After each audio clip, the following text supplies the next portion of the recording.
bien-aimés, grâce et paix. Aujourd'hui, c'est dimanche. C'est le jour de la communion, de rester vraiment avec les frères et sœurs dans les églises. Pas en ce moment parce que nous sommes en plein moment de pandémie.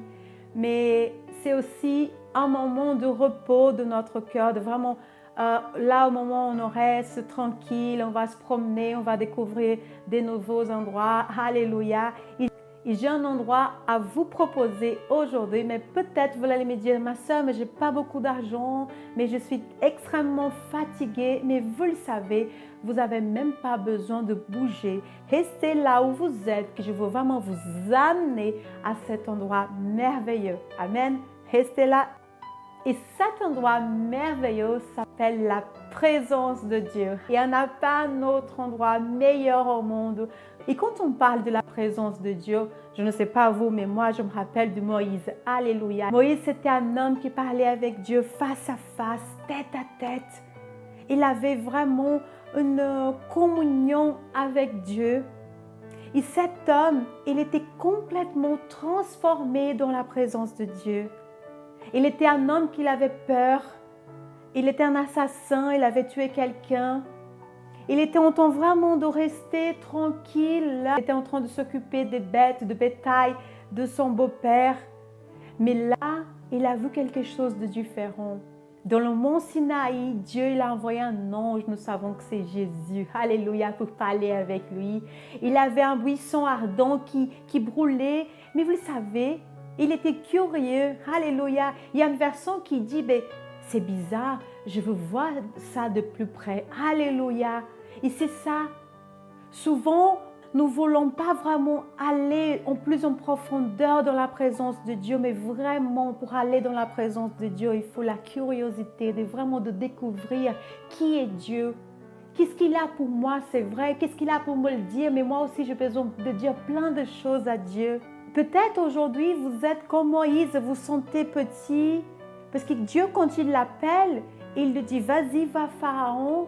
Mais Moïse, il a dit, non, mais pas moi, je ne parle pas bien. Il m'a dit, non, c'est pas moi, surtout pas moi. Il avait peur.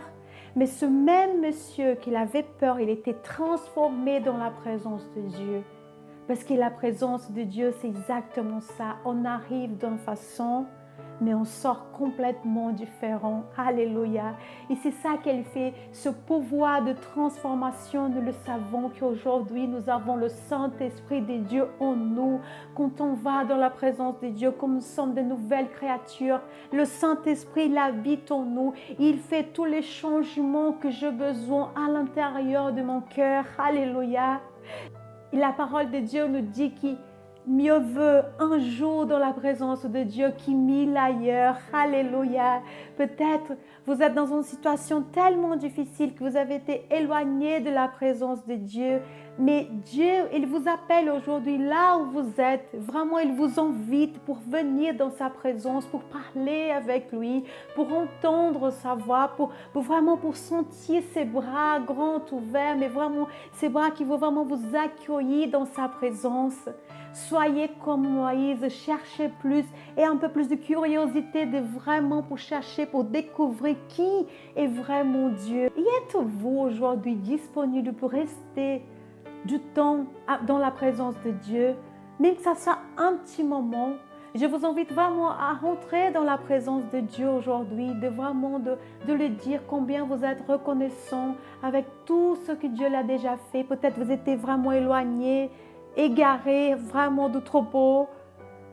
Mais aujourd'hui, revenez à la présence de Dieu. Le Père, il vous attend de bras grands ouverts. Alléluia, parce qu'il a hâte vraiment de rester vraiment près de vous. Amen. Je vous souhaite une agréable journée dans la paix du Seigneur et que Dieu vous bénisse au nom de Jésus.